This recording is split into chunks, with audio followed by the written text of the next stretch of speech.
आकाशवाणी भोपाल से प्रस्तुत हैं प्रादेशिक समाचार।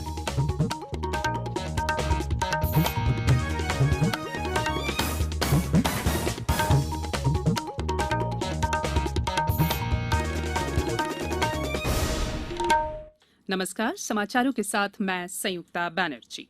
पहले मुख्य समाचार। प्रदेश में एक मास्क अनेक जिंदगी अभियान शुरू। बिना मास्क बाहर निकलने पर लगेगा जुर्माना, साथ में दिए जाएंगे 2 मास्क। राज्य में कोरोना संक्रमितों की संख्या 33,000 के करीब पहुंची। अब तक लगभग 23,000 लोग स्वस्थ हुए।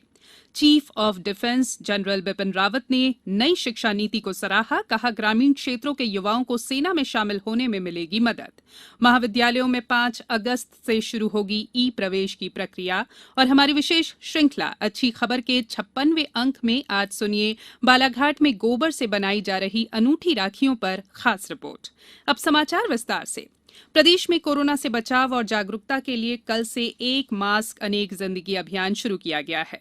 इसके तहत बगैर मास्क लगाए घर से निकलने वालों का चालान बनाया जाएगा, लेकिन उन्हें 2 मास्क भी निःशुल्क दिए जाएंगे। नगरीय प्रशासन और आवास मंत्री भूपेंद्र सिंह ने कल सागर में वीडियो कॉन्फ्रेंसिंग के जरिए इस प्रदेशव्यापी अभियान का शुभारंभ किया। इस अवसर पर अनेक नगरीय निकायों के लिए प्रचार रथ भी रवाना किए गए। श्री सिंह ने बताया कि दानदाताओं और स्वयंसेवी संगठनों के सहयोग से सभी नगरीय निकायों में मास्क बैंक स्थापित किए जाएंगे। यहां पर लोग मास्क दान कर सकेंगे और यहां से अशासकीय संगठन और नागरिक मास्क प्राप्त भी कर सकेंगे।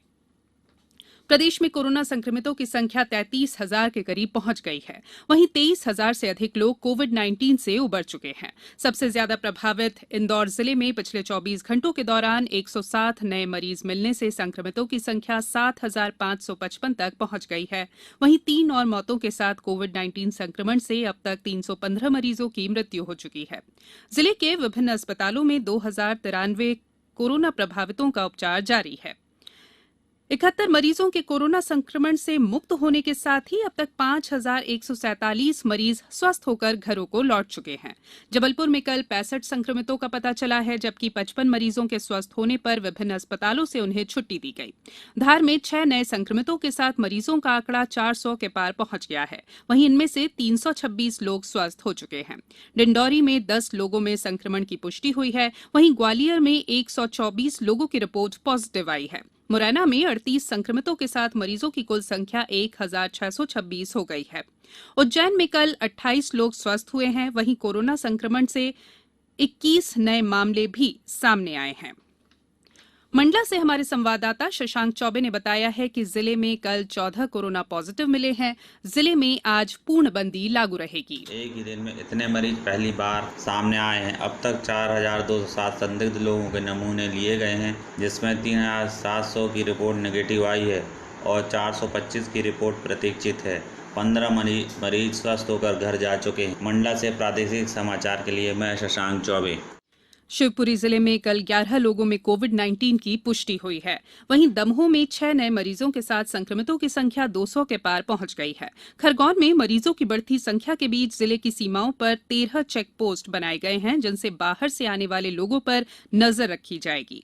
नीमच में कल प्राप्त 237 नमूनों की रिपोर्ट में 20 लोगों में संक्रमण की पुष्टि हुई है। श्योपुर में कल 11 लोग कोरोना को मात देकर घर लौटे। उमरिया जिले में कोरोना संक्रमण की रोकथाम के लिए आज फुल लॉकडाउन किया गया है। वहीं कल मनाए जाने वाले रक्षाबंधन पर्व को लेकर कलेक्टर संजीव श्रीवास्तव ने आकाशवाणी के जरिए लोगों से घरों में ही रहकर त्योहार मनाने की अपील की है। मेरा सभी से निवेदन है कि इसे सोशल डिस्टेंसिंग के मापदंडों के अनुरूप मनाएं।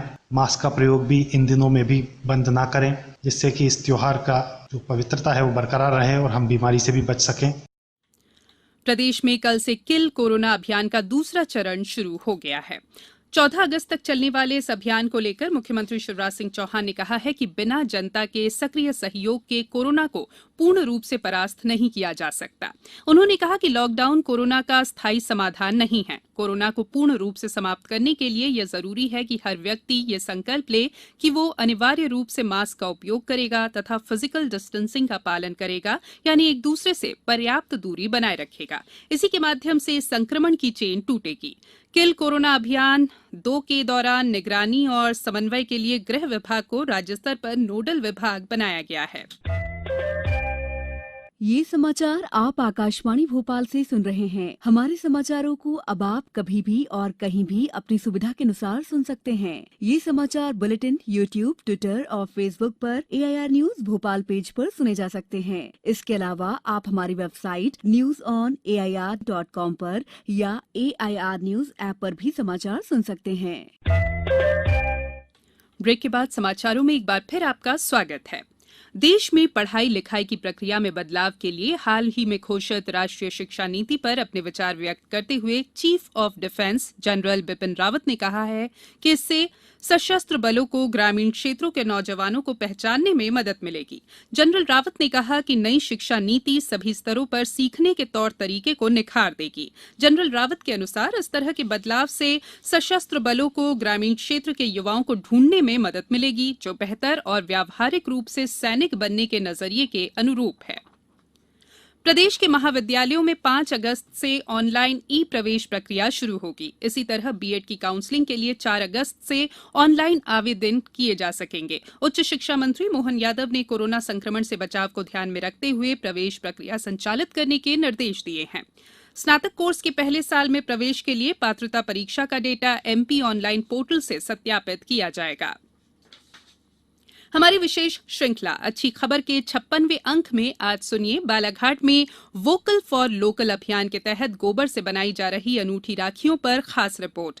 अच्छी खबर में आप हर रविवार रूबरू होते हैं प्रदेश के किसी भी इलाके की उस खबर से जो सकारात्मक है और समाज को दिशा देने में मददगार हो सकती है।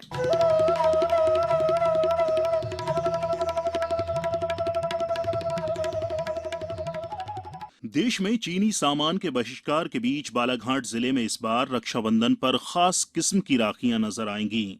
ये राखियां गोबर से बनी होंगी।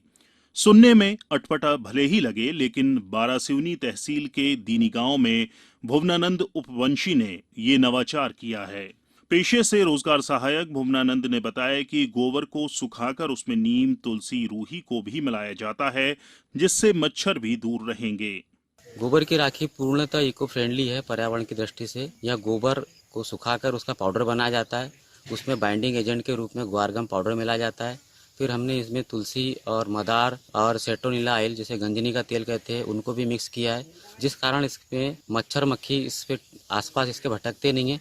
प्रधानमंत्री नरेंद्र मोदी के स्वदेशी और आत्मनिर्भरता के संदेश से प्रेरित होकर भुवनानंद ने चीनी राखियों का विकल्प तलाशा है। वहीं वे दर्जन भर लोगों को रोजगार भी दे रहे हैं। करीब 2.5 रुपए की लागत से बनने वाली ये राखी बाजार में 10 से 15 रुपए में बिक रही है, जो चाइनीज राखियों के मुकाबले काफी किफायती है। वो अब तक 52 तरह की 5000 से ज्यादा राखियां बना चुके हैं। पहले मेरे पास गौशाला में 4 वर्कर काम करते थे।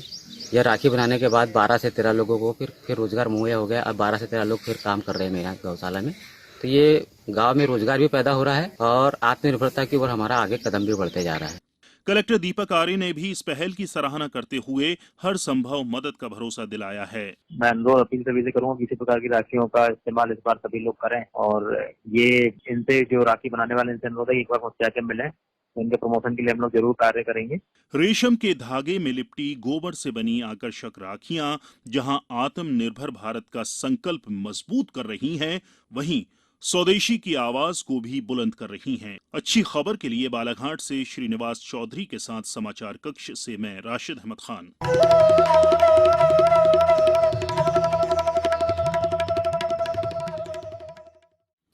अब कुछ समाचार संक्षेप में।